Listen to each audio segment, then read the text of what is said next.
Ever had one of those moments where you're all alone and you start talking to yourself? No, you're not going crazy, trust me. You're just experiencing a moment of solitude, perhaps one of the most misunderstood and underrated experiences in life. Now, don't get me wrong, I'm not suggesting you start a full-blown conversation with your reflection in the mirror, but rather, why not use these moments of being alone to get to know yourself better? You see, we often view loneliness as this big, scary monster, something we run away from like we're part of some horror movie. But what if we could turn the tables? What if we could make that monster our ally? Imagine if, instead of running away, we embraced it, shook hands with it, and said, "Hey there, let's turn you into something awesome." Let's rewind back to the times of Aristotle and Socrates, the ancient philosophers who were the OGs of deep thinking. Aristotle was a bit of a worrywart, always concerned about solitude leading to discontent.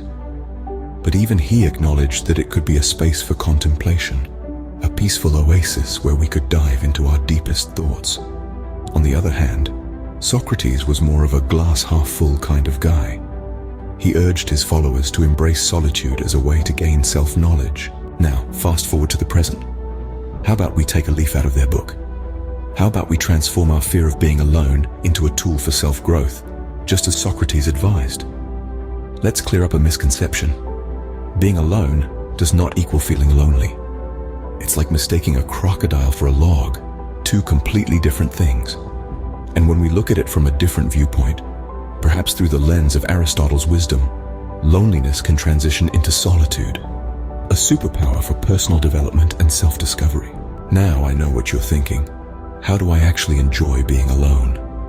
Well, it's simpler than you might think. It's all about self-reflection, mindfulness, and a dash of silence. Solitude isn't about disconnecting from the world, but rather about establishing a deeper connection with your inner self. It's like going on a date with yourself without the awkward small talk. So let's make a pact, you and I. Let's change our perspective and view solitude not as a state of loneliness, but as a sanctuary for self-discovery and growth. As Socrates would say, when we learn to embrace solitude, we unlock a door to self-awareness and personal growth. And who wouldn't want to unlock that door? Now let's talk about the art of being alone. It's like learning to ride a bike. It might seem scary at first, but once you get the hang of it, it's a breeze. The key is to treat your alone time as a valuable opportunity for self-discovery and reflection, rather than a chore. It's like your me time, a chance to recharge, refocus, and regain your inner peace. Remember that time when you found a $20 bill in your old jeans? Being alone is kind of like that. It's a chance to discover things about yourself that you never knew existed. It's a journey of self-discovery, self-improvement, and self-love. So, here's a challenge for you. Why not try it? Embrace the quiet moments.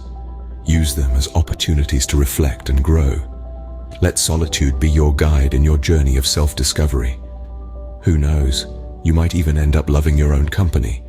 And lastly, remember, here on our channel, we believe in the power of the individual. Our slogan is, elevate your mindset, be your own hero.